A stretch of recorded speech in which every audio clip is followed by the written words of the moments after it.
Welcome back to Conscious Fever, hosted by Carl Price. I ain't scared of you, motherfucker.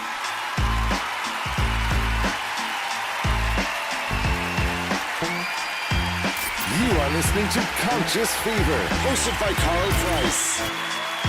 Either way, I don't give a damn what you think you are entitled to. Ladies and gentlemen, the moment you've been waiting for.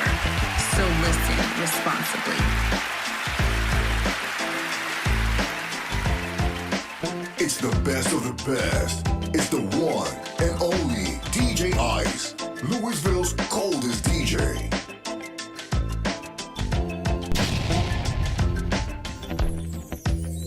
What we've got here is failure to communicate.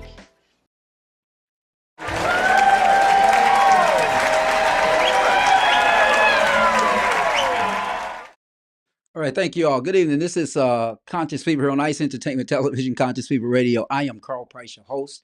I just thought that you're late, nice, and Ice is back. No, Ice is not back yet, seriously more, but we're gonna get Ice back. If y'all ask enough, if you ask, you shall receive. Good evening, Carl Price, Conscious Fever here on Ice Entertainment Television, Conscious Fever Radio. We have an interesting show tonight. Let's see if we can. I don't know if we can turn off the sound on the promo, because when he shows the promo, I'm going to go off. This is what we're.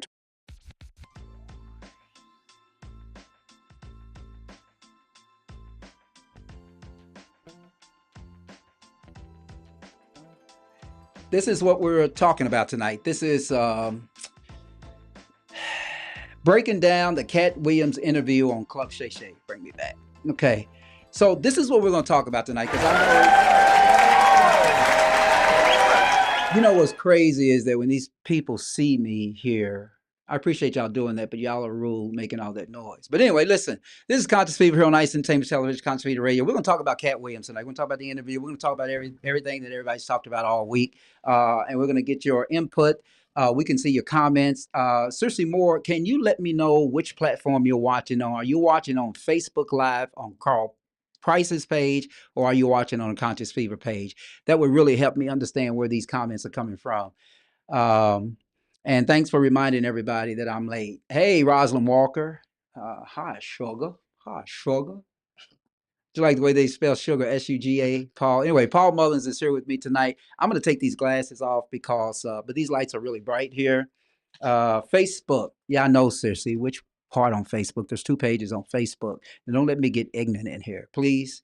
Is it the Conscious Fever page or the Facebook, Carl Price's Facebook page? Which one? Come on, help me out. Lamont Trost, you said Facebook too. I don't know which one it is. Y'all gotta. Anyway, I'm in some kind of mood tonight. Hey, Kim. I'm seeing everybody. Kimmy Kim. I'm seeing everybody popping up. But listen, we're gonna talk about Cat Williams, and we'll probably get a little bit ratchet tonight. Paul Mullins is with me tonight. Carl Price. Thank you, Lamont Trost. You're watching on Carl Price. But listen, we're gonna try to break this interview down. I'm here tonight with Paul Mullins. How you doing, Paul? Let's see if we can bring Paul on the screen. How you doing tonight, my friend? Right. Okay. Okay. Get Ignition. Your page just came up. I guess we are friends. Yes. Okay. Yeah. Hey, my friend Kim, Dr. Pruitt, Carl Price, Facebook, darling. Oh, thank you. Thank you all for telling me that. Okay, bring it back to me. We really got to work on our engineer. He takes. I know. I almost said F. I F with him on every week, because he just sticks the camera on Paul, stick the camera on me, just stick the camera on both of us. Can you put both of us on the screen? No, he don't want to put both of us on the screen. So he's the boss in the engineering department. So I'm not gonna F with that. But anyway, listen, we're talking about Cat Williams tonight. I want y'all to churn in, because this is really some interesting stuff. Is Cat Williams just angry? Is he just an angry liar? And Paul's going to help me talk about this tonight. Is he just an angry liar, or is he really exposing all of these comedians that have made millions of dollars in their fake exposés? I think we all have had a taste of Hollywood, right? with P. Diddy and TD Jakes and all of this stuff. I don't know what is going on with what's going on in politics and now what everybody is saying is going on in Hollywood. I've got this discussion that I really would like to have tonight. I don't know if we're going to have time to have it tonight about wealthy people, because everybody thinks that all these people are connected because they're perverted. No, they're connected because they're wealthy.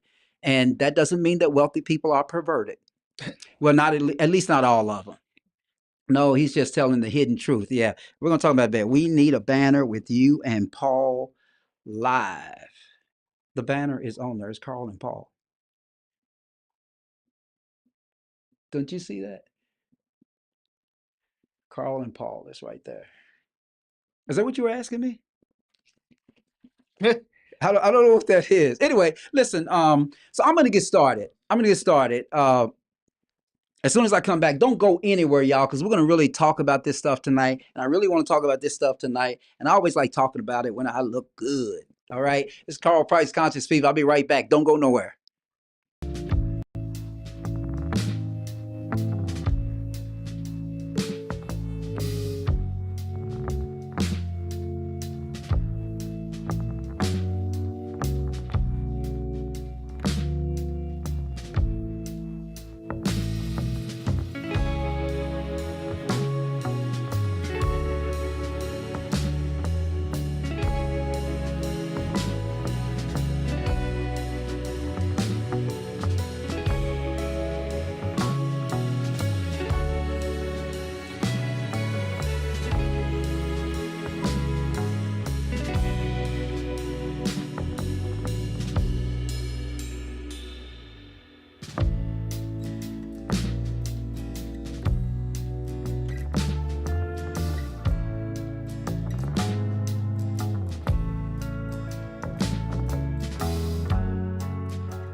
You are listening to Conscious Fever, hosted by Carl Price. Touchscreen monitor. All right, Conscious Fever, Ice Entertainment Television, Conscious Fever Radio, Carl Price. I am your host tonight. Tonight, I am here with Paul Mullins. Let's see if we can bring. There we go. Move your head, Paul. Make sure we're not too much. But listen, Paul, we're going to talk about breaking. We're going to try to break down the Cat Williams interview on Club Shay Shay. A lot of interviews. I mean, a lot. So first I'm going to tell y'all I'm just going to give y'all this brief background. I know you already know, but just bear with me. Just be bored with me for just a second.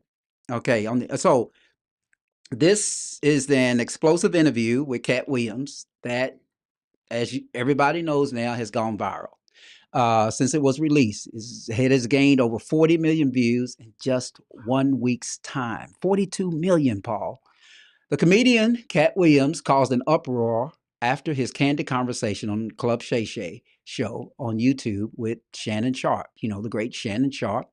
So what actually did Cat Williams say? Let's try to see if we can break it down real quick. Then we're going to talk about it. We're going to criticize it. Then we're going to tell you where we think he was lying at, because some of the S he said was just completely impossible to, right? 3,000 books, right? Okay. On January 3rd, 2024, doing his appearance at the podcast, Cat Williams called out multiple high-profile comedians. He also claimed that in his first movie role, Friday After Next, he suggested to the writers to remove a rape scene from the script. What he said was that the truth of the matter is the Money Mike in the original script gets raped in the bathroom, and that's what Ricky Smiley was okay with. That's what he told Shannon Sharpe. Now, Paul, I'm gonna pause real quick here and say, what is he implying there? He's implying that. See, I always thought that he was a little by himself. So the fact that he said that in an interview was a shock to me. He said little by himself. Right, because he's short? I'm using a different term for that. Okay. Okay, but I always thought he had a little, I thought he would have been okay with that until I saw that interview. Until you saw the interview. Until I saw that. But, I learned a lot about him. I learned I learned that I didn't believe a lot that he said. I know a lot of people are like, you look on the internet, it's like, oh, he's 100, everything's 100. But you and I already talked about this at lunch several times. Some of the stuff you just can't believe, even if Okay. you think it could be. Well, true. before you get too much into it, let Yes. me just fill and tell you. One of the things that he said that he said the problem with Friday After Next is we're trying to make a classic comedy, and this comedy involves a rape, and rape is never funny, no matter who it happens to or what the circumstances are. Now, during the almost 3 hour interview, 2 hours and 46 minutes, I believe, Cat Williams took shots at a handful of celebrities, including Steve Harvey, Kevin Hart, Cedric the Entertainer, and Ricky Smiley, and those were the main four. The comedian Cat Williams blasted Steve Harvey, claiming that Steve Harvey stole material from Mark Carey, which we've all gone and looked at some video and have probably concluded that that was part of some of what was true. He also slammed Steve Harvey's career, saying, quote, he couldn't be a movie star. There are 30,000 new scripts in Hollywood each year. And he says not one of them asked for a country bumpkin black dude that can't talk good and looks like Mr. Potato Head. I know, Paul, this is bad. Cat Williams went on to accuse Cedric the Entertainer, with whom he's had a feud for decades, of stealing one of his best jokes for the Kings of Comedy tour in the 90s. And I think we've all concluded that that might be true. The comedian Cat Williams also claimed that Cedric watched Williams's best joke, that's the name of the joke, on Comic View in the audience and told him how much he loved it backstage. 2 years later, Cat Williams says, he's doing that as his last joke on the Kings of Comedy. Comedy, and he's doing it verbatim. Cat Williams said, he just changed my car into a spaceship. The Emmy Award winner also accused Kevin Hart of being an industry plant. He says, in 15 years in Hollywood, no one in Hollywood has a memory of going to a sold-out Kevin Hart show. Cat Williams told that to Shannon Sharpe. Or, he says, there had been a line for him or him ever getting a standing ovation at any comedy club. Not sure what he's implying there. He already had his deals when he got here. Have we heard of a comedian who came to LA in his first year in LA, had his first sitcom on network television, or had his own movie he was leading? There's an implication there, y'all. Cat Williams also addressed his viral back and forth with Wanda Smith on a radio show he hosted in 2018. The actor blasted Wanda Smith for calling him gay as a derogatory term. He said, this lady is trying to embarrass me in front of a largely homosexual fan base. That's why she got canceled. Cat Williams also brought up a story about Lamoris Sellers, Smith's spouse, reportedly threatening Smith with a gun in retaliation. He said, they tried to kill me, not with jokes, with a real gun in my face on real camera. And the world was okay with it because it was me. Cat Williams also denied Ricky Smiley had his Friday After Next role. Both comedians starred in the 2002 drama, or the drama comedy, as y'all may recall, with Cat Williams playing the character of Money Mike and Smiley in the role of Santa Claus. Ricky Smiley previously told Shannon Sharpe that he originally was supposed to portray the role of Money Mike. But Cat Williams said, we auditioned in Los Angeles. I was audition number 201. 200 black comedians auditioned for the role of Money Mike with me. Cat Williams also said, you're saying all 201 of us was auditioning and you had already had the role and had already shot the role in 4 days? Y'all remember that, right? He also claimed he drafted a contract that enforced Ricky to wear a dress the next time they appeared in a film together, which was 2008's First Sunday, where Ricky appeared as his female alter ego, Bernice Jenkins. Know about that, Paul. Cat Williams talked about turning down demands in return for opportunities. He claimed that Harvey Weinstein, the infamous film mogul and convicted sex offender now, once offered him oral sex, but he declined the offer. He said, they canceled me for talking about Harvey Weinstein before the thing came out, but he offered to suck my penis in front of all my people at my agency, Cat Williams says. Cat Williams also claimed that Chris Tucker was connected to Jeffrey Epstein. Y'all know who, the sex offender who committed suicide, which we don't believe he committed suicide. He said, Chris Tucker, we got now in Epstein Island, Chris Tucker. It's true though. No one was safe from the bombshell accusations as Cat Williams declared that Ludacris joined the Illuminati to secure his Fast and Furious movie franchise deal. We were both invited to an Illuminati thing, and it had to be one or the other of us, and decisions had to be made, Cat Williams said. But Cat Williams had good things to say about Ice Cube, defending the artist from being bashed for underpaying his actors and calling them ungrateful. What you mean, an independent black dude who's filming it partly out of his pocket didn't pay you enough, he said. Cat Williams also stated that he wanted to set the record straight and refute lies said about him on Shannon Sharpe's show. He says, I'm just too big to comment or make a statement about it or do a live or any of that. But when it gets to be a whole grouping of this guy of these guys, I have to come and talk to Shannon. Cat Williams also opened up about his difficult upbringing, including the time he was homeless at the age of 13. Some don't believe that, as well as his financial struggles when he started his comedy career. Now, quite a few people have reacted to Cat Williams. Kevin Hart, as y'all know, fired back at Williams' comments, openly mocking his counterpart on live TV. Speaking to the Plastic Cup Boys, Kevin Hart joked about another funny fact about the New York Knicks. I don't know if you guys know this, but Cat Williams bought the Knicks. That was a joke, Paul. And it's rumored that he took the Knicks back, returned them with the receipt. However, it seems that Kevin Hart had already indirectly responded to these comments a day after the viral interview's release. While promoting his upcoming movie, Lift, on Twitter or X, Kevin Hart commented, "Gotta get the anger up out your champ. It's honestly sad."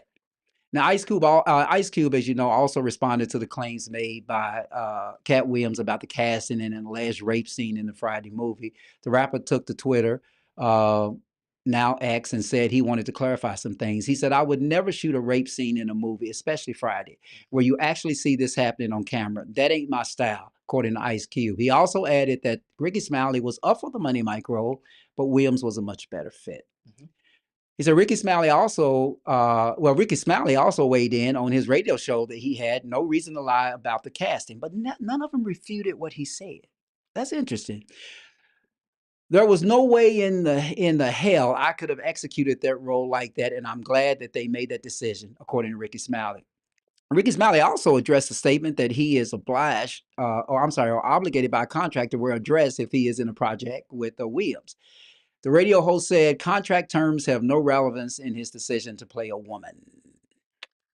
"That has nothing to do with my manhood being lessened for trying to play a role and trying to put food on the table for my family," he said. So, now Cedric the Entertainer wrote in an Instagram comment, history, regardless of whatever Cat's opinion, my career can't be reduced to one joke. Cat Williams' claims as his.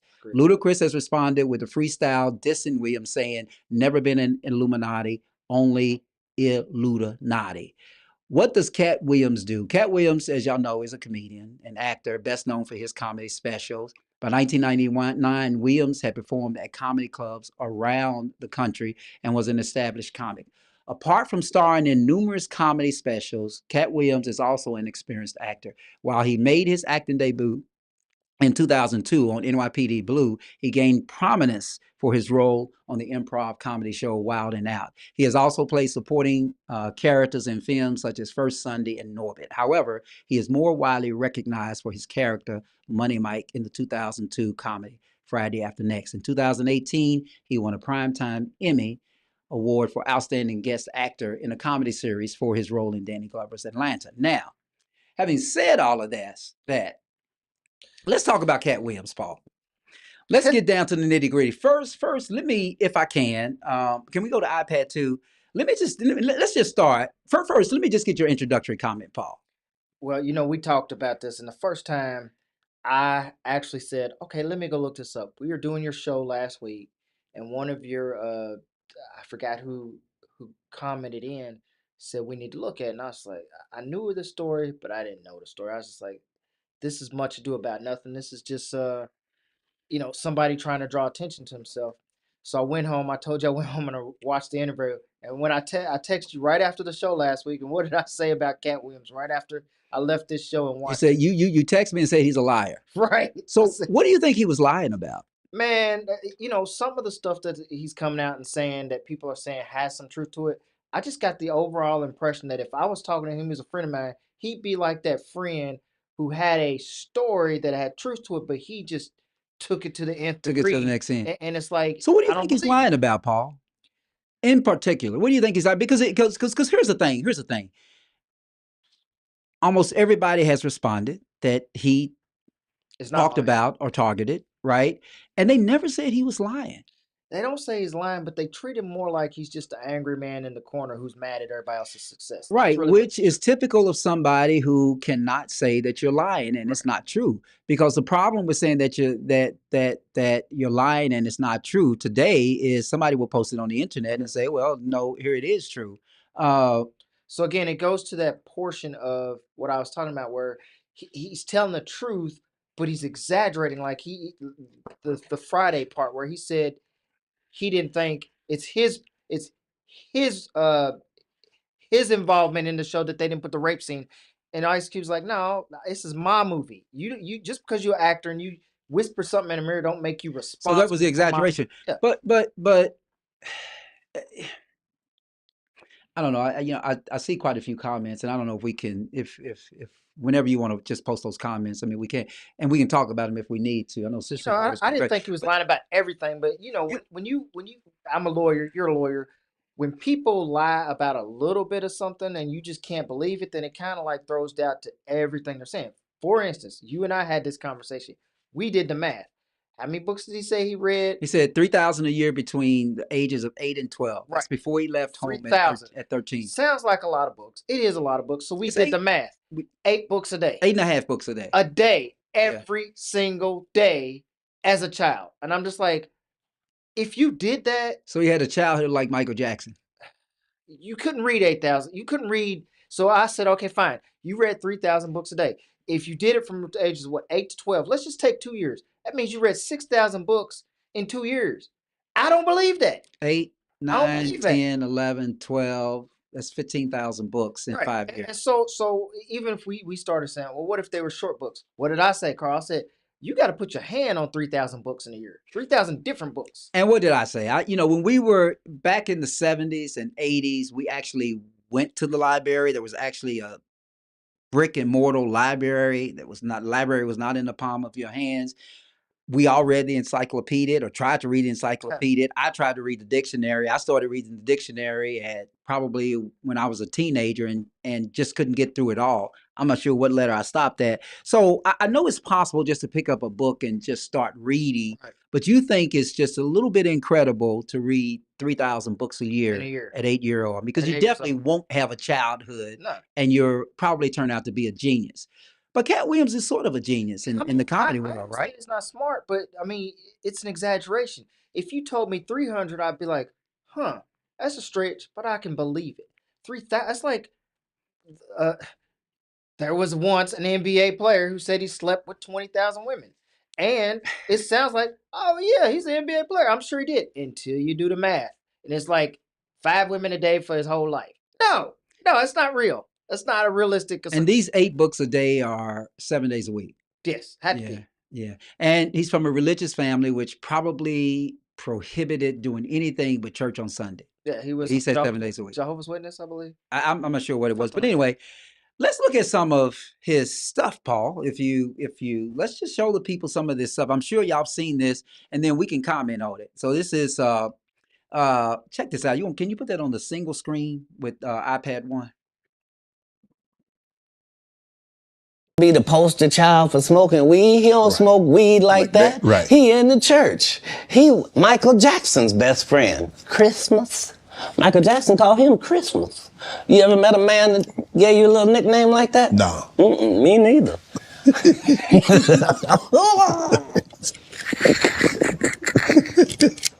Oh, the iPad 1. Must be the greatest. Chris Tucker didn't want to be the poster child for smoking weed. He don't smoke weed like that. Right. He in the church. He Michael Jackson's best friend. Christmas. Michael Jackson called him Christmas. You ever met a man that gave you a little nickname like that? No. Me neither. See, that ain't right. Hold on.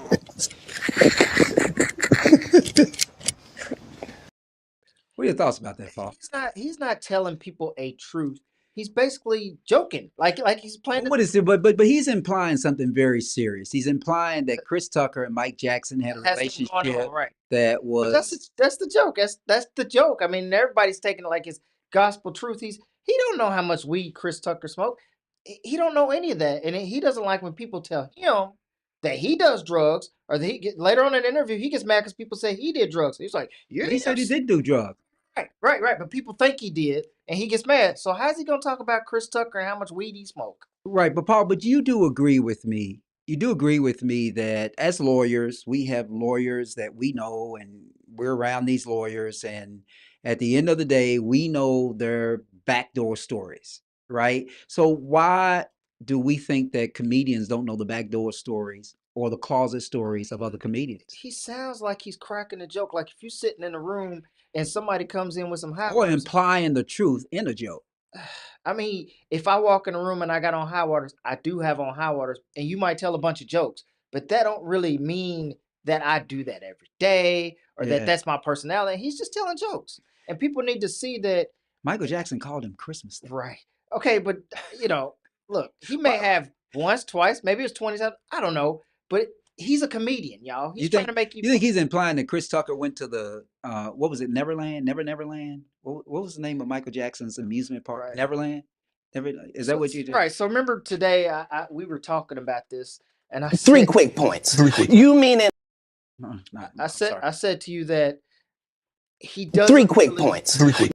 tell us anything. He leaves us with a lot of implications. He didn't tell you that Chris Tucker and Michael Jackson were sleeping together. He didn't tell you that Chris Tucker doesn't smoke weed. He just gives you that implication. And we all run out and say, oh, he told 100% truth. He just let us use our imagination. And that's what comedians do. We using our imagination to imagine Chris Tucker and Michael Jackson at Neverland Ranch. He didn't say none of that. So you don't. Okay, I guess I'm saying let's listen to another clip real quick too. Whenever you're ready. Three quick points. You mean in Hollywood they cast a 5'5" black Santa Claus that weigh 145 pounds? That's your story. Your story is the Ricky Smiley that couldn't even do curse words because he had a Christian fan base. He was gonna That ain't true. play the pimp. Why you didn't ask him why has he played a woman in more movies than he's played a man? Three quick points. Okay. See, he's just cutting up on people. He's not but telling so, facts. yeah. I mean, Ricky Smiley did try out for the part, But he's but he implying, wasn't as good as Cat. That's the true story. right? But he's implying a fact. You remember in the part where he talked about Tyler Perry, Ricky Williams, and how Martin approached him about playing a woman in a role, and he talked, but more specifically, he talked about the basis and the foundation of the success of Ricky Smiley and Tyler Perry is the fact that they played a woman. What is he implying there? I think he's implying that they're not funny or they can't act. That's what I took. You might take it a different direction, I mean, Paul. So, I mean, that's what I implied. I didn't imply anything other than that he's saying they can't act or they're not funny. That's what I implied. I didn't get the implication that they were gay or anything like that. I asked the implication they said people. And I take issue with him on that. I mean, he can't sit here and cut up Kevin Hart's whole career to being some conspiracy and being a plan. I know you're gonna get to that later.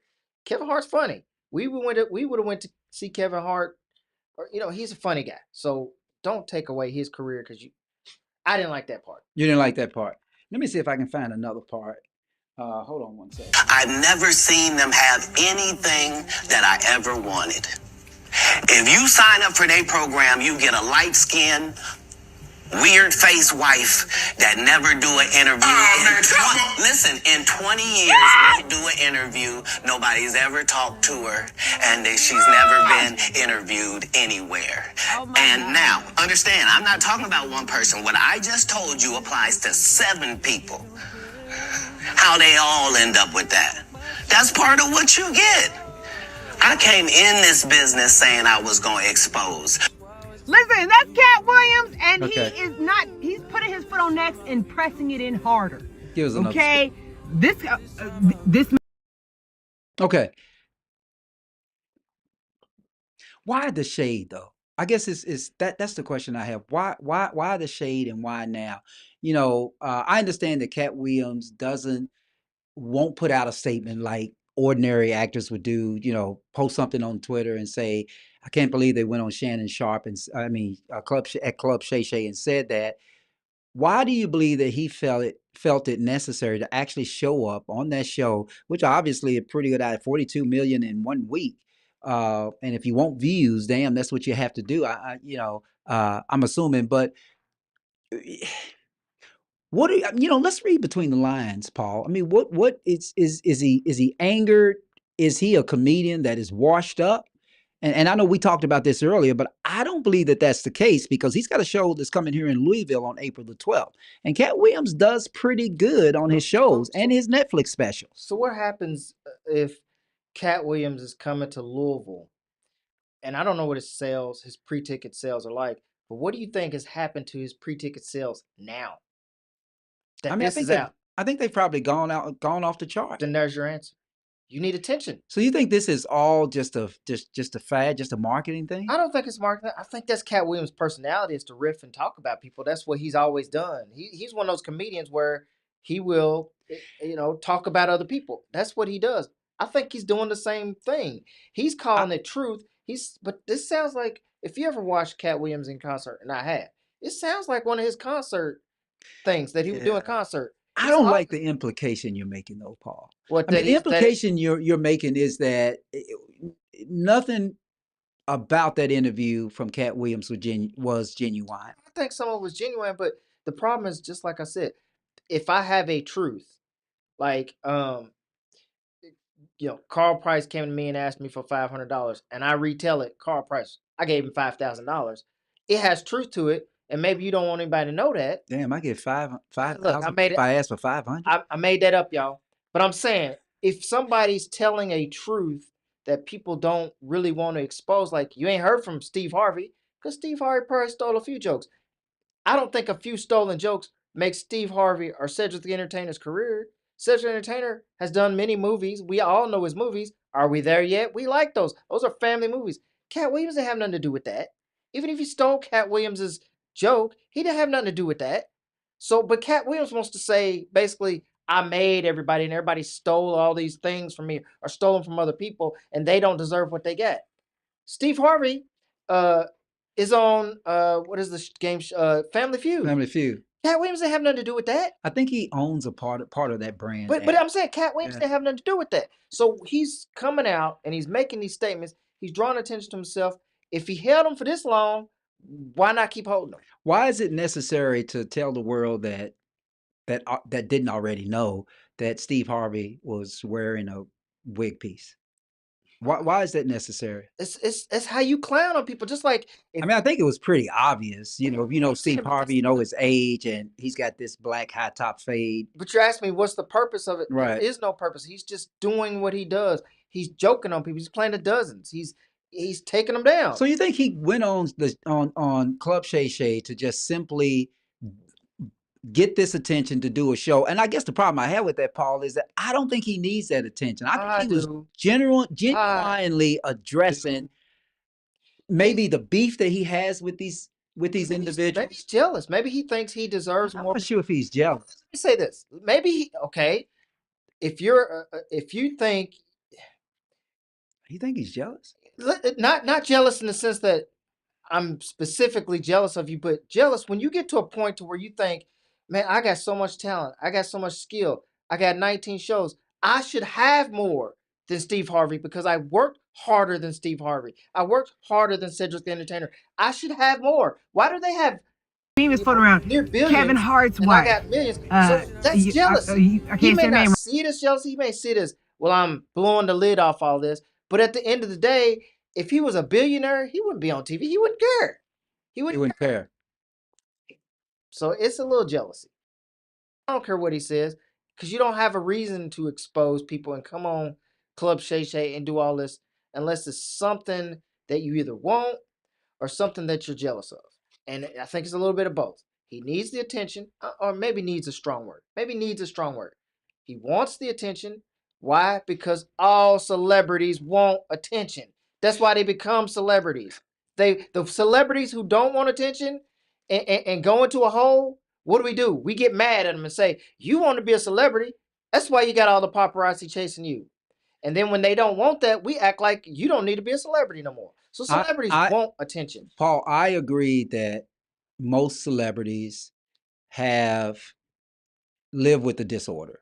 And the disorder is they crave attention. So you're in the limelight for 5 or 6 years, and then all of a sudden you fall out. I know earlier we were talking about the guy, I can't think of his name, that played I'm So Raven. Is that what it was? Raven on the Disney Channel. I don't know what the show was, but it was a Disney show from Raven from the Cosby Show, And he came out in an interview and was talking about Bow Wow. Said, Bow Wow has some good P-U-S-S-Y. Bow Wow was taken aback by that. Is Bow Wow a boy? No, Bow Wow. You don't know Bow Wow. Bow Wow was a rapper. He is? Yeah. So he got some so he said that, but it got him a lot of attention, and that may be part of the disorder that he was living with. I think it was determined that he had some kind of mental illness, but sometimes people who are in the limelight all the time, just like your boy there was a wide receiver from the San Francisco 49ers. What is his name? God, I always get him mixed up with Shannon Sharp. Owens? No, yeah, Terrell Owens. Terrell Owens came out at some point and made some statements. But I guess the point I'm making is that a lot of people who get a lot of attention at times in their lives when their career is going down, they suffer from this disorder that requires them to have attention constantly. And when you go for a long period of time and don't get that attention, that disorder kicks in and it causes you to come out and say things that a lot of people think incredible. And so my question to you is, if you believe what I just said about the disorder, do you believe that Cat Williams is at the point where he's suffering from that disorder? I don't see it like that. I just think that Cat Williams was just joking on people, and some of it's true, but to the extent of how true it is, then I got to look at 3,000 books a year. I don't know how much is true. He read probably. I ain't gonna turn him down and say he didn't read a lot of books. He wasn't a smart kid. He probably read a lot of books. But you come to me and you say you slept with 20,000 women. I'm like, yeah, well, you slept with a lot of women, but 20,000, I'm gonna check you on it. 3,000 books, I'm gonna check you on it. I mean, so if I'm checking him on that, then I got to think about all the other stuff he said, like his story about they came to me and I rewrote the script. Now that's not what Ice Cube said, because I would think that if Ice Cube is making a movie and he's spending his money, he's gonna have the final word on what his script is. And if you came in as an actor and you gave some ideas or you did something and he said, okay, I like that, that don't mean you made a script. Well, he was drinking though. I mean, they were True. drinking some. He said it was smooth liquor. I don't know. I think the liquor is called Shay Shay. I don't know. I don't know. I gotta be cautious in my mind to believe everything you say 100%. When you tell me that you done something like read 3,000 books a year, I'm not sure if I disagree with that. I mean, I don't disagree with that. I mean, but it is not impossible, if I would say that you're a nerd, to actually do that. Yeah, T.O. Kane Mason, thank you so much. Let's look at some of these comments. Let's go back up to Alvin Brown, the first Alvin Brown. There we go. I believe Cat's silent story circulating from those men that perhaps infringe on his character and explain to others his reputation. Secondly, Cat has a 163 IQ.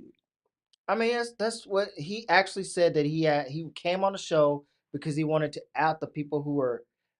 This is what Alvin said. But the problem is that when I watched that show, I said, I didn't know nobody was talking about Cat Williams. Like I didn't know nobody was impugning his reputation. Well, I think when you're in the industry, you know it travels faster to you than it does others. Let's listen to another clip of Cat Williams, and I hope this is not a repeat. Let's see. Seem like a petty individual for picking apart lies, but Jussie Smollett gonna keep lying until you say we don't believe you. Like, it's important in the checks and balances of the universe that liars not get to make complete narratives for themselves. Are you not afraid about being blackballed again? These are some power people. What do you mean again? These people are not powerful. Satan can't create anything. That includes blessings for his people. That's why, you know what the number one job of somebody that sold their soul in Hollywood is? What? Is to act like it didn't happen. Wow.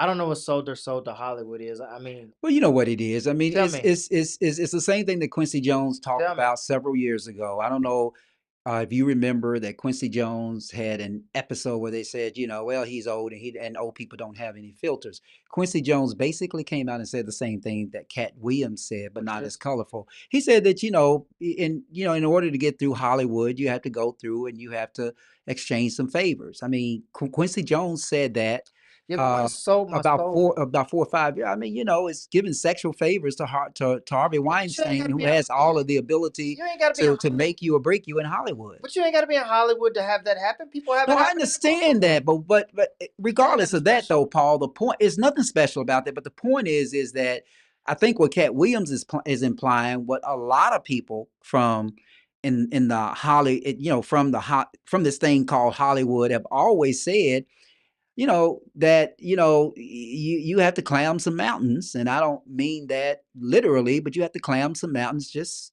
use your imagination to actually get the roles. The implication in his interview with Shannon Sharp was that Kevin Hart sort of did some things. He started talking about buttholes and everything in this interview, and his whole implication is that you come to Hollywood, you meet a person as powerful as Harvey Weinstein or Steen, and he can make or break you in Hollywood. And if you want to be made, these are things that you have to do. I think that's what Cat is implying. But that's not the first time we've heard that. We heard that from Quincy Jones as well. Well, I don't think that's untrue.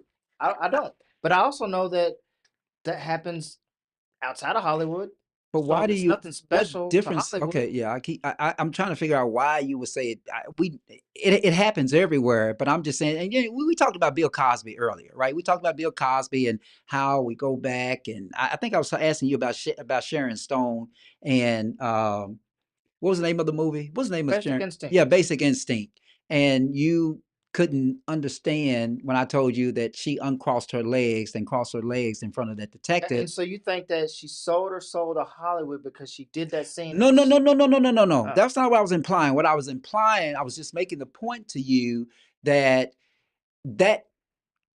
although she did that in a movie, in an interrogation room in front of a detective, that's what happens in Hollywood. So when you come 30 or 40 years later and say, hey, look, I was raped, maybe we need to check you on that. And you were unfamiliar with the Sharon Stone movie, but Sharon Stone was completely shaved. She had a skirt on. She did not have on any underwear, and she widely crossed her legs to make the point that, I'm okay with whatever you're okay with. Well, I remember that movie differently, but I don't remember why they. You don't remember that?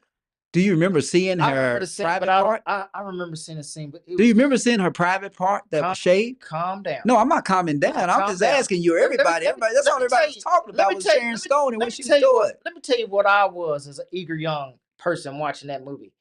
That shit went too quick. I didn't see shit. Okay, I tried to see it, put it on slow mo, stopped it. I didn't see nothing. It was during the VCR age, and all you had to do was slow it down. I didn't see nothing.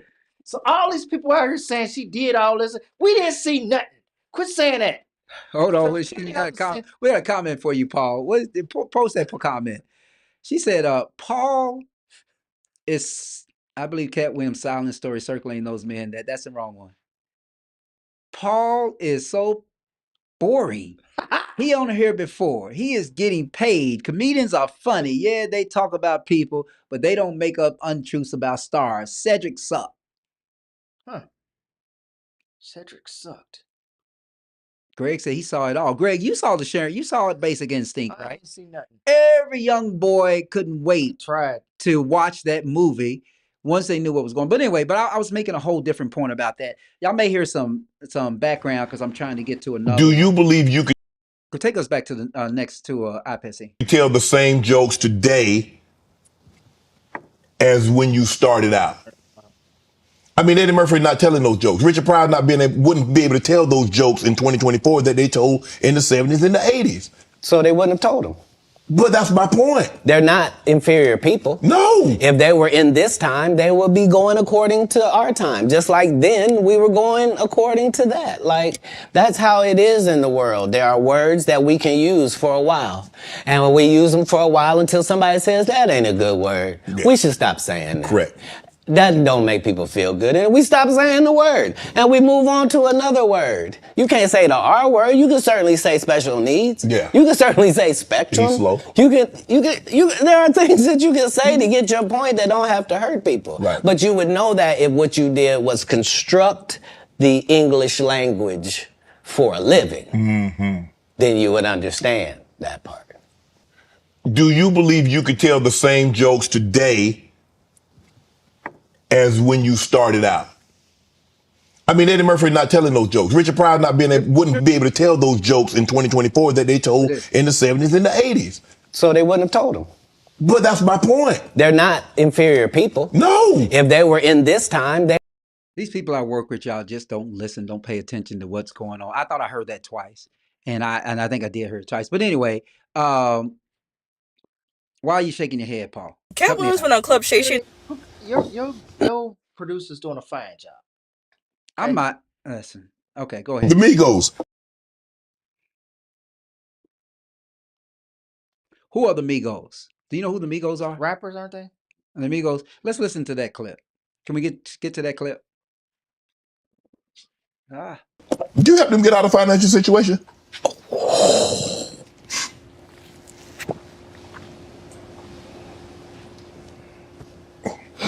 I don't think we ever, as a nation, can remember a time that the Migos were financially unsuccessful. So for the record, I would assume that they've never needed Cat Williams' financial assistance for anything. I'm sure that between QC, the label, and other things, they were taken care of. On the other hand, if I was given the opportunity to help them, would I? Of course I would. That's what I do. I'm a pro-black non-racist.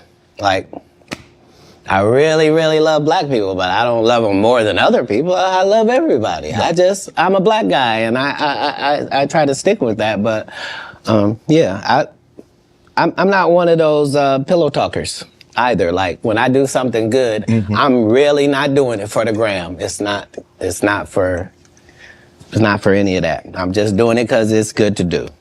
What do you think about that, Paul? I didn't. I mean, I mean, this is the reason I ask. I mean, there is some genuine parts of Cat Williams that, quite candidly, if you believe what you heard in some of the interview, that paints him as an outstanding, wonderful, caring, believed to be and seen to be the son of a church daddy and a church mom. I don't dispute that. I will still watch Cat Williams is funny to me. Always has been. Have I ever thought of Cat Williams? Well, funny and talented, right? Because those are two different I things. never thought of Cat Williams in the same way I think of Eddie Murphy, Richard Pryor. Different styles. Yeah. David Chappelle. Different styles. But I'm saying I ain't never thought of him on that level of, okay, he's one of them. So I still like Cat Williams. And when I hear him and I hear this talk, I don't see him. I'm not going to put him on a higher pedestal. He's funny. He's probably telling 50% truth, but I don't have to be one of these people who says 100% facts. Everything he says is gold. I ain't going there. I don't. And I'm just not going to. I don't think you've watched enough of Cat Williams. But anyway, let me see this comment from Alvin Brown. Alvin Brown says this, Paul. This is really interesting. You may have to pull that up a little bit. These high-profile blacks have been scrutinized by other blacks, and they are T.D. Jakes, Oprah, P. Diddy, Steve Harvey, and Steve Harvey. And I never see whites sharing against other. Trump is perhaps the only white person to trash other whites similarly to Cat. Now, that's an interesting thing to talk about, because I know one of the rules that we had on this show, DJ Ice and I had many, many years ago. Well, we've been doing this is our 7th year.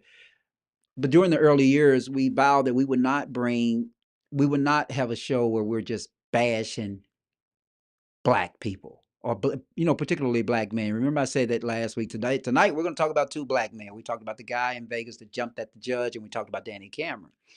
But generally we don't do that. So what he's saying is that, why do we find ourselves doing that? Why are we drowning now in a sea of criticism of blacks against blacks? You have the situation where people are going at P. Diddy, T.D. Jakes. They've thrown Tyler Perry's name in there, The Game, and all of that. And then you have the situation where Cat Williams just basically jumps out of the bush like a cat at all of these other black comedians. I mean, I don't have a problem with people talking about each other because, I'm going back to my lawyer roots. It's a free country. He's allowed to have his opinions about other people, and I don't think there should be some shield or some police to say you can't do this. But you think it's marketing? Marketing. I mean, you think what Cat Williams has done? I think he's bringing attention to is more marketing, and obviously, even if it's obviously he was successful at 42 million views, right? Even if it's unintentional, I think that it's like, have you ever had a friend who was loud and over the top, and they come in the room and they say, "I'm gonna tell all," and just because they tell all don't mean you believe all, and that's the way I take this, and I think it's funny, I think it's hilarious, but am I gonna, bet the farm on that he's 100% correct? No way. Because everybody has a truth, but that truth is biased by their own perspective, right? Right, Carl? Right. Everybody's truth is biased by their own perspective. Cat Williams vehemently believes that at one point when he was filming Friday After Next, that he had some major role in the way that film turned out. So what he's doing is he's discounting the guy who produced the show, Ice Cube, the people who edited the show, the people who wrote the script, everybody else involved. 200 people, as he says, tried out for it, but yet they took him, and he thinks that he was instrumental in making that movie. If Cat Williams died, they still would have had the pimp in the movie, right? They would have had somebody in the movie. Yeah, they would have had the pimp in the movie. I just don't like him coming out and taking I'm credit for everything. I'm not sure if I agree with that narrative, but okay. I don't think he really bashed Ice Cube. I think he bashed everything about that movie, and when he does that, I don't know if I saw the interview. When you say that I had an integral part only in the way about that movie the turned Money out, Mike part. Only about the Money Mike part, which was one of the better parts of the movie, as you know, as with the exception of Debo and. I was gonna say, I'm just gonna disagree, but I'm just saying that part that he embellished, every actor does that in every movie. Indiana Jones is a movie written by Steven Spielberg. There's a part in that movie, the original Indiana Jones, where in that movie they had him. He was supposed to shoot a guy in the movie. No, I'm sorry, he wasn't supposed to shoot the guy. He was supposed to fight a guy in the movie. And in the famous scene in Indiana Jones where he pulls out a gun instead of fighting the guy, that was improvised by who was the actor in Indiana Jones? Harrison Ford. So actors improvise things in films all the time, and it's up to the producer and the editors and the writers to decide whether to keep that stuff. And if Cat Williams did a good job, he did a good job. Pat him on the back, but don't say I created that part. It is all me and nothing to do with anybody else. That's crazy. That's just crazy. Check this out, Paul. Bring that back, producer. I think when you try to draw all that attention back to the subject, why do you think Dave Chappelle went to Africa? Because, quote unquote, he was not going to do what Hollywood allegedly wanted him to do. One was wear a dress. Listen to the tape about the Illuminati. I mean, I agree that if you're in Hollywood, everything's run by contracts, and sometimes they try to make you do things you don't want to do. I ain't disagreeing with that. But this ain't about. This is a little bit different. Let me take us back to the screen. What are you talking about with the Let's listen to a little bit more of the interview, if it'll come up. I mean, if they don't like Hollywood, get out. What's going on with Kanye? From a distance, obviously, I don't know how well you know Kanye. I don't know if you've been around Kanye, but from a distance, what do you suspect's going on? I suspect that we're pretty awful people if we say that somebody got a mental illness and then we watch what they do. What? If you say somebody got special needs, then why would you be watching them and holding them accountable like everybody else? Wouldn't you grade them on a curve? Wouldn't you go, this guy, Because, I mean, what are we reacting to? What are we reacting to? You're the one that put him in a position where he thought he was God and could call himself Jesus. And you're the one that told the guy that writes musical lyrics that he was a genius. You're the one that's like, so what do you expect? The guy married a whore. Like, what? Like, I didn't mean it like that. I mean, married her because she was one. Not he didn't know. He understood that he wanted that. He courted that. That's what he wanted to base his family she got on. a good heart, though. See what I'm saying? I know what you're going to say. Don't you say it, Cat. Don't you say it. Hold on.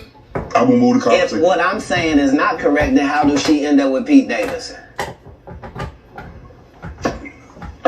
I mean, it happens all the time. And what if you weren't even good enough for Pete and he leaves you? What do that mean the product was? No, I don't support or villainize Kanye because I don't understand what it is we want from him. I don't know why we look at a basketball player and say, he didn't score no hockey goals this whole season. He don't play hockey. Kanye don't say nothing I can agree with. Okay. He was the weird guy in the beginning with the pink sweaters when we met him. Like, what do you think, moving to a beat of your own drum? This dude started a church and kept cussing. Nobody in black church said nothing. You would have thought all the pastors would have came. You can't be no gospel artist. You just said fuck that bitch. Nobody said nothing. Because T.D. Jakes over there with Pete in it. Like, only the guy you had here has been upfront and honest and a man of God and humble and took the L's he had to take and didn't. I did see it was trending though, but I ain't know. I ain't know why, Cat. I don't. Let me go to this question right here. It says, all people. See what I'm saying? He's telling jokes. Okay, so you think that's more entertaining? Don't you think that there's some truth there? Yes, but it's just like what I said at the beginning of the show, man. I mean, he You got missed a little one bit of truth. basketball player for Kim Kardashian and a couple of other guys before the basketball player that she was messing around with Kanye But you know, during. I mean, it's jokes. If he was on stand up and he was doing this, we'd all be laughing. We wouldn't be going home saying, "Oh, this is 100% truth." It's stand up. I'm not saying it's. I don't believe it's stand up. What I'm reading between the lines and I see the truth in there, and maybe that's the genius in Cat Williams, right? He can take a factual situation, twist it around, rub it down like we were rubbed dough with flour, but you're rubbing it down with jokes. But isn't that right? what comedians do? They take something like, you might have a guy walk in the room and he got a wooden leg, and the comedian jokes on him, makes the guy cry, right? But everything he said to the guy to cut him up was true. And that's how comedians do it. They joke. What do we call it when we was growing up? We call it dozens, where you joked on Double somebody. dozen. I mean, and you didn't make up stuff Place like dozens, yeah. your hair was blue and cut him up for some blue hair. You talked about something like he had a part that was crooked, right? And it's true, but is it to the extreme of how you would joke about it? Man, your part's so crooked, man. Put that comment about Moses the would brilliance have from had Alvin Brown up. your part's so crooked. Moses would have had a hard time. I like this. I like this, Alvin. The brilliance of his responses. The truth is painful. What do you think about that, Paul? I mean, that's what. I mean, if you believe it, it's true. I mean, yeah, but that's what hold comedians on, do. Paul. I take issue with you thinking that this is just all comedy, and this is a prelude to his 2024 tour, man. I mean, I really do. I really do. Because I know, and I that's what I take issue with, because obviously, I mean, I understand comedians take the facts and twist it, and all of a sudden they rub it down with flour, and all of a sudden it becomes, and the flour is a joke, right? I get that, but I don't think this man is doing that. I So think you think he did an interview with? Huh? You think he did an interview with Shannon Sharp just to come out and have an interview like you would on CNN, like you would on? Yeah, Club Shay Shay. Let me tell you, I don't think 42 million views in 1 week is more than CNN has ever gotten in 1 day or even in a month for an interview. I mean, let's just keep it real. So this ain't an interview. Yeah. Well, so yeah, I mean, but I don't think it's just entertainment. Anyway, but I mean, I'm with you. I know we're getting close to the time that we need to get out of here, but I do want to listen to just a couple more clips. If you put us back to the screen. I'm not a skeptic. I don't. And You just gonna take your shirt off on every movie? Like, why does it say that in your script? Man, let Big Worm live. Let him breathe, cat. Let Big Worm breathe. Stall him out now.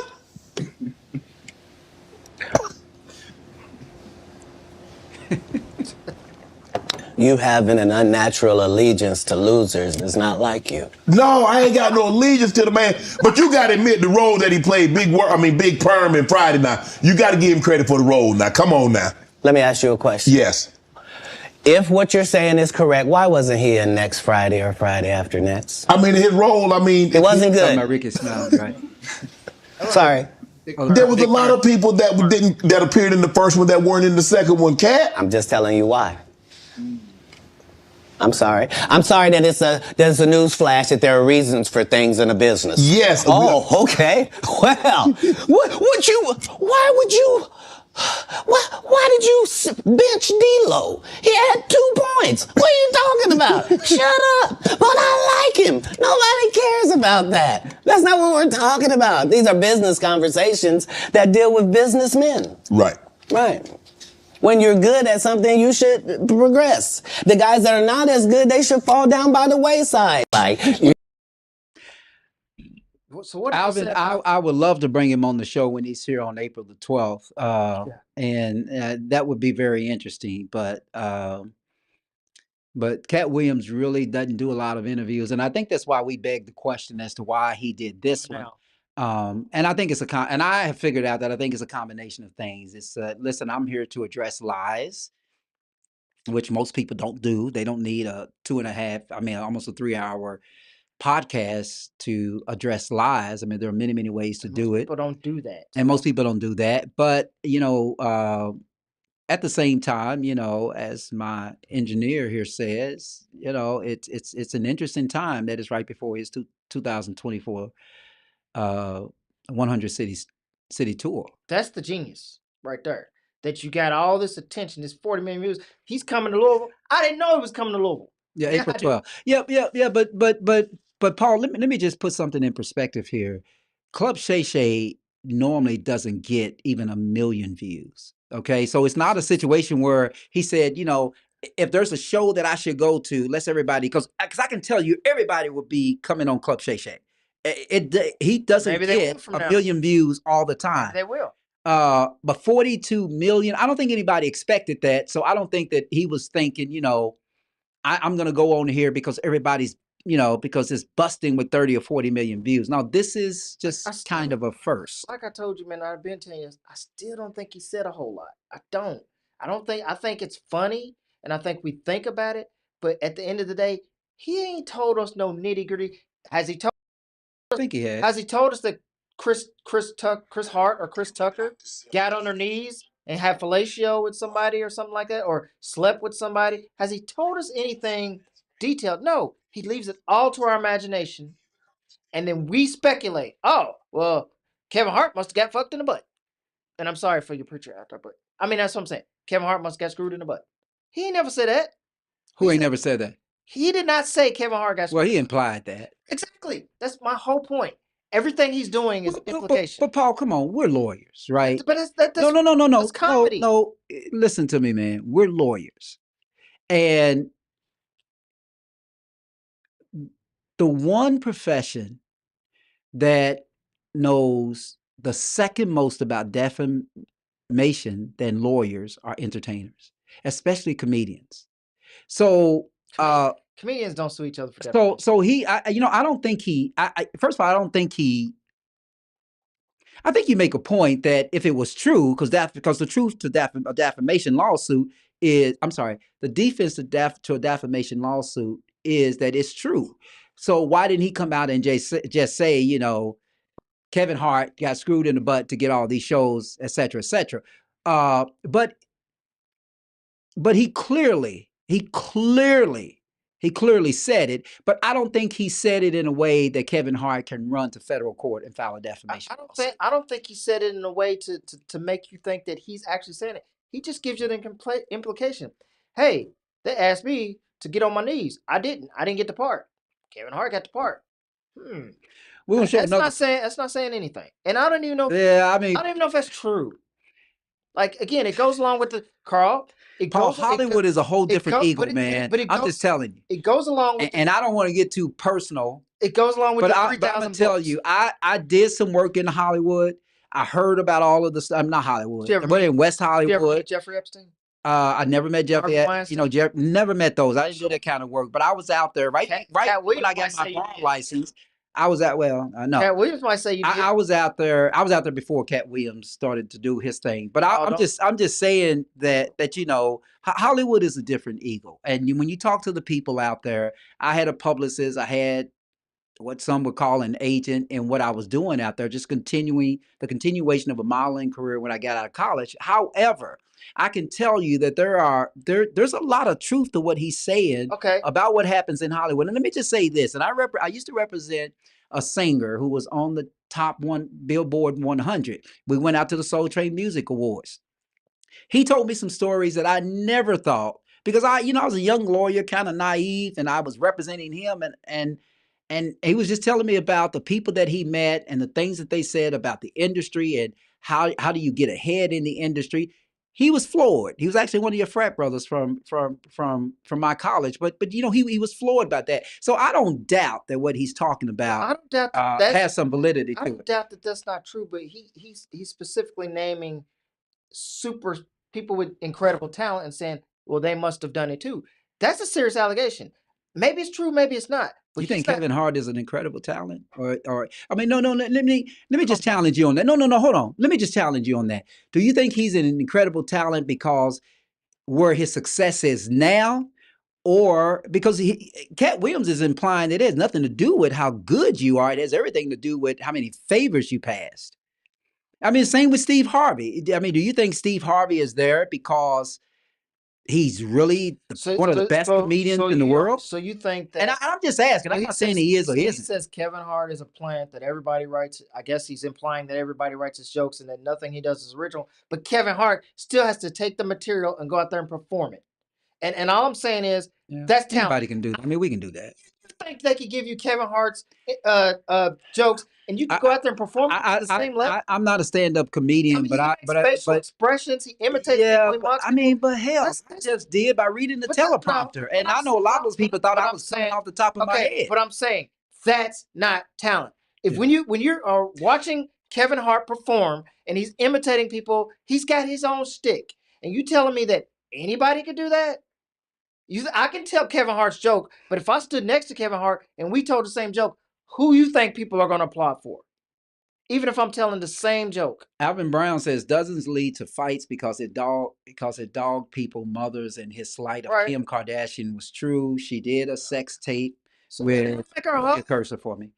Move your cursor for me. I don't make. She did a case with did a sex tape with Ray J and haven't been sexual promiscuity with dozens of men and wasn't bashful when the media TMZ exposed her powerful, aka hoe. That means that means half a Louisville hoes. TMZ half says she in the city are hoes. TMZ says she was same thing. TMZ says she was a hoe. Okay, so to me, a hoe has a specific definition. Okay, I think if you're in a sex tape like Kim Kardashian, you might qualify for the definition. So anybody who does a sex tape with their then boyfriend is a hoe. Is that the definition? How does that separate the people? Wait a minute. No, Paul, I don't like the way you phrase that question. That's what you're saying. Your Honor, objection. Yeah, facts not in evidence. Anyway, let me listen to this last clip because we got about a couple of minutes and we got to get up here. One more thing to say about what he said. He said that when he was 13, he'd been living on his own since he was 13. Since he was 13, ran away, walked away. Did you find credibility in that? I found it. No, I did not. Right. I'm going to be honest with you. No, I did not. And the reason I didn't because he I think his home city is Dayton. His parents were Jehovah's Witnesses. You know Jehovah's Witnesses, some Jehovah's Witnesses, right? They wouldn't just say, okay, son, go out, like the slaves used to do, go up, make it to Ohio, make it across the Mason-Dixon line. That's what the slaves used to do back in the day. Jehovah's Witnesses wouldn't do that without calling the police and say, my son is a runaway.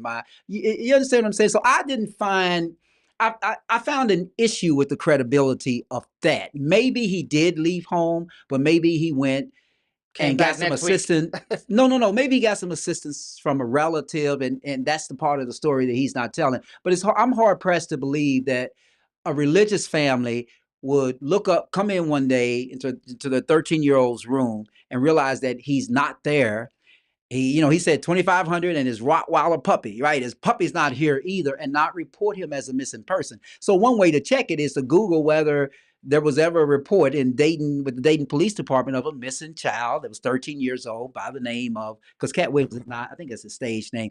So I found that a little bit incredible to believe, because I think caring parents and parents who are religious people would not just say, yeah, Cat Williams is tired of us. He and Daddy and my son, because he said him and his dad didn't get along. Right. So I'm just saying, I found that to be incredible. No foster care, living on the streets until he was an adult. I just don't believe it.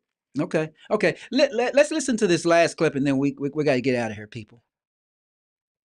Cognac connoisseur. He understands the method that goes into making cognac. Right. Well, as a comedian, you get free drinks at the club. So all comedians either turn out to be connoisseurs like myself, or straight up and down alcoholics like 60% of Hollywood. Well, thanks for stopping by the club. I understand that you're very, very busy, and for you to take time out of your busy schedule and stop in today, we really, really appreciate it here at Club Shay Shay. So thanks for stopping by, Cat. And I needed you to know why I came by. Yeah, I need you to tell us why. People know I don't go everywhere. I'm not interested in talking to people unless it's like a Larry King or somebody of an amazing ilk that I would actually want to go talk to in real life. Okay. I don't do it so I can sell product, and I got things to sell, so let me come talk.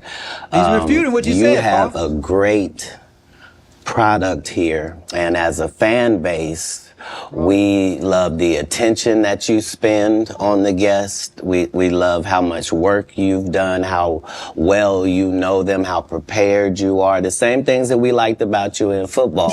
You brought that on over to here, and that's why it resonates. And the reason I had to come is because you've made a safe place for the truth to be told. You know what I mean? Thank you. I appreciate that. And I have watched all of these lowbrow comedians come here and disrespect you in your face and tell you straight up lies. I'm talking about things that have never been heard in all of Black Hollywood. They feel comfortable sitting here and lying to you about it. You gonna set the record straight? Are you kidding me? You let Ricky Smiley sit here and you said out that mouth, you stole Friday After Next, the one I was in. I wish all of America fumbled a bit when that happened. And then he said some stuff that we haven't heard in 100 years in Hollywood. You ain't say nothing. This man told you he had Cat Williams' role. He was gonna be Money Mike. And Cat Williams was gonna be the Santa Claus. Now three quick points. You mean in Hollywood they cast a 5'5" black Santa Claus that weigh 145 pounds? That's your story. Your story is the Ricky Smiley that couldn't even do curse words because he had a Christian fan base. He was gonna play the pimp. Why you didn't ask him why has he played a woman in more movies than he's played a man?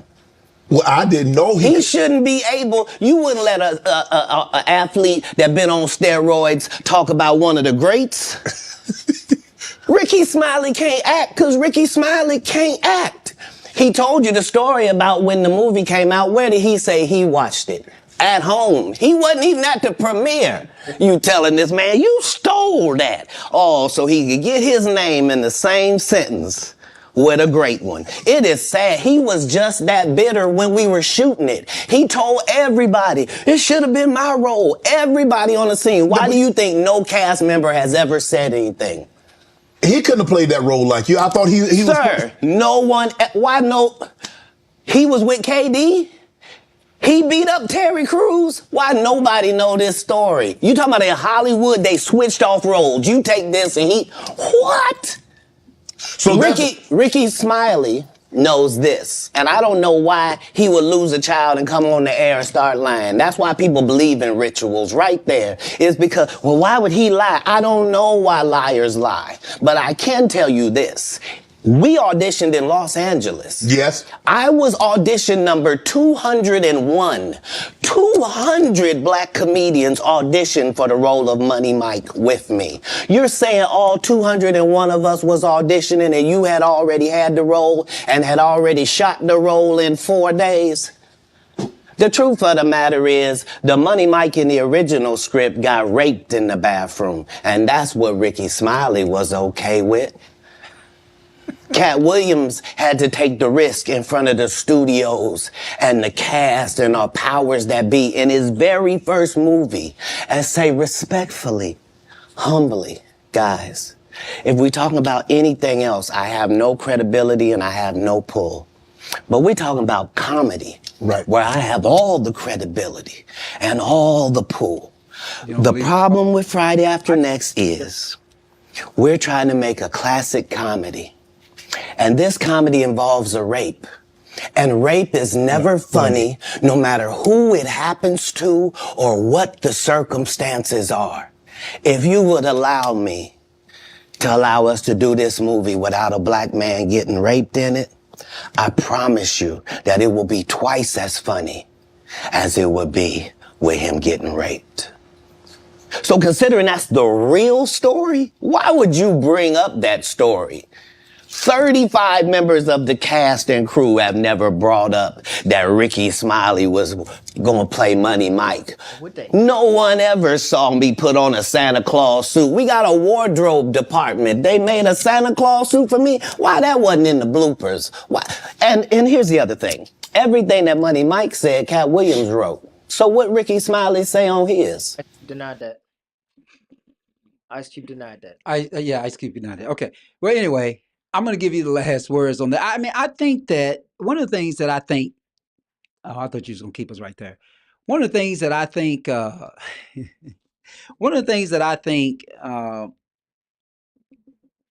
believe that scene. I believe what he just said. And I don't know if it was just because of the way he said, I believe it 100%. I believe it 100%. Ice Cube said it wasn't 100%. Well, I'm not sure if Ice Cube exactly said that. He said there was a different understanding of how, the rape wasn't a part of it and all that. But apparently I've seen that there was a script that involved something happening in a bathroom with Santa Claus. Ice Cube said that Money Mike tried out for the part, and then who's Money Mike? Money Mike was the character. Yeah, I'm sorry. Smiley tried out for the part. Cat Williams did it better. Right. So they asked Mike if he would do it different. Now, how would you take it if I tried out for the part and you thought you were going to get it, somebody else got it, and then they asked you to do something else? It can all be true. It's just a matter of perspective. Anyway, I'm going to give you the last. I'm going to give you. No, just keep it on us. I'm going to give you the last word, Paul. The last word. The last word is on just Cat Williams in general. This interview. I think we know now why you think he did it. I don't agree with your narrative. I really found a lot of credibility in it, with the exception of some of the things that we talked about. The 3,000 books. There were some other things that didn't quite set well with me, but at the end of the day, just like in court, it's and I know that it's the same court, but anytime you have a person who you don't believe some of, seriously, be good. Seriously, more be good. Huh? When I say we're going to Paul and give you the last word, she said, please don't. Who is this lady? I'm gonna have to meet her. You got to meet her. Okay. She don't like me. She don't like what I'm saying. She don't like this man would not come on this show to lie. Period. He's a genius, right? See, I mean, that's just blind love for somebody. I like Cat Williams, but I can't believe everything he says. You can't believe everything that anybody says. So people in your real life who you trust, and sometimes they may make you not trust them. I'm just saying, I have no reason to believe everything he says. I have no reason to disbelieve anything he says. But what I'm hearing is some facts that I can use math and say, these are impossible facts. I don't think he read 3,000 books a year for 5 years straight. 15,000 books in 5 years. I'm not sure he was homeless on the street from the age of 30. Homeless on the street since 13, Carl. Homeless on the street since 13. Yeah. And all I'm saying is, if you can't believe some of it, I ain't really got to believe all of it. But I do believe some of it, and I just think that just like people tell stories, they tell it from their perspective, and that might be 100%. Yeah, it's their history. It's their history. It may not be true. It's their history. The way he sees it, I was the most important part of Friday. And it's like, now you discount everything Ice Cube did to get there. I didn't Discount- understand that, but I got you. I mean, I didn't get that from. Chris Tucker's probably the most memorable character in Friday, and you discounting that. So what I'm saying, and Debo is probably the most memorable character in the Friday series. You discount that. Who's the other guy? Beauty's only skin deep, Paul. So I guess it just depends on how you see it. So I'm saying to you, when he says stuff like that, I got to take him with a grain of salt. Yeah. I'm the most important piece of Friday. Hell, I don't remember his part. I think it's very interesting. I mean, I don't know. I thought it was something that we needed to hear. And I'm glad you brought that up, Witherspoon, because Witherspoon I thought was one of the best. But I think Money Mike, I think when you say Friday, I think a lot of people will say Money Mike. No, they say Smokey. I think they would say Smokey too. I think they would say Debo, but I also think that you would hear Money Mike as well. Was there a little twist of egotistical? I don't know. Anyway, A lot of narcissism. Anyway, breaking down the interview with Cat Williams, we try to do our best tonight in doing that. Paul, I want to say thank you for joining me once again in doing this show. I didn't know that you were so anti-Cat Williams. We're gonna have to go see Cat Williams on April the 12th. Well, we're gonna tell Cat Williams you love Cat Williams when he come in and here to Louisville on April the 12th. I just don't rank him up there with Eddie Murphy. Eddie Murphy was game changing, and if he's gonna tell me now what Eddie Murphy sold his soul, or whoever else, all the people. Yeah, Money Mike. He says Money Mike character was one of the most memorable in Next Friday. Smokey was the main character in First Friday. Right, but the first. But you're talking about the Friday series, is what you're talking about. Right, out of the whole series, out of all 5 movies or 4 movies, who do you remember the most? It's not Money Mike. I don't know. Well, we've got to end this show. Paul, thanks again. Listen, I'm Carl Price. This has been Conscious Fever here on Ice Entertainment Television. Thanks for joining us. You all blew us out of the box last week. I don't know why we had so many people watching, but I hope that this is entertaining. And we have I'll see you at the show, Paul. Seriously, Paul says he'll see you at the. I love Cat Williams. I'll go to a show. I'm just saying, I don't have to believe everything he says. I'm only wearing these glasses tonight because I got a red dot in my eye because I got to catch up on my sleep. I know how I feel about sleep, right? Lack of sleep is a disorder, and it would throw off all of the everything in your body. So I got to do that. But anyway, thanks for joining us. We'll see you next week. No, you know what? I won't see you next week. I'll be in Miami next week. Maybe Paul will come and do the show with the engineer. But anyway, I'll be in Miami next week for a lawyers conference, but next Thursday, but the lawyers conference. But Paul's raising his hand like he's in. No. Put the camera on. No. I was just saying, what's the phrase? Believe, what is it? Believe half of what you read and believe half of what you see and none of what you hear. Right. Okay, for what it's worth. Anyway, this has been Conscious Fever on Ice Entertainment Television, Conscious Fever Radio. I'm Carl Price, your host. Thanks for joining us. I'll see you the week after next, the Friday after next. Thursday after next. You are listening to Conscious Fever, hosted by Carl Price on 97thebeatfm.com. I was born by the river in a little tent.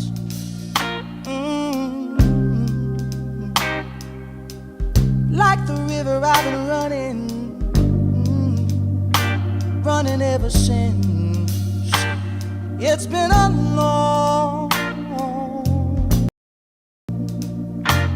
long time coming, but I know change gonna come. Oh, yes, it will.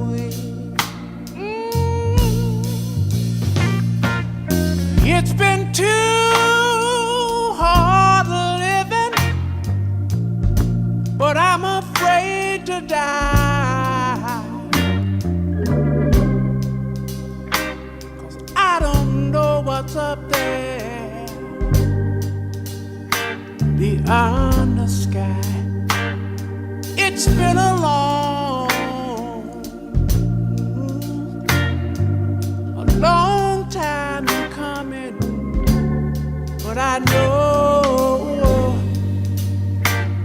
change gonna come.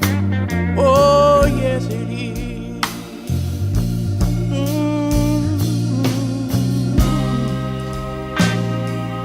Then I go to my brother.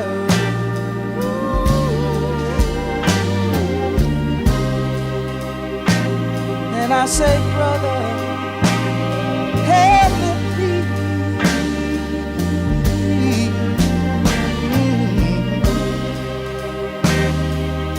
But he wind up knocking me back down on the knees. Oh, there've been times that I thought I couldn't last for long.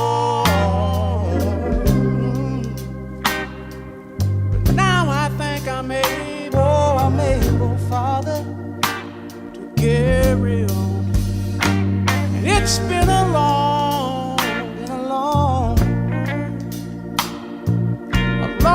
time coming, but I know a change gonna come. Oh, yes it is, yes it is, yes it is. Said I know that a change is gonna come one day. I know a change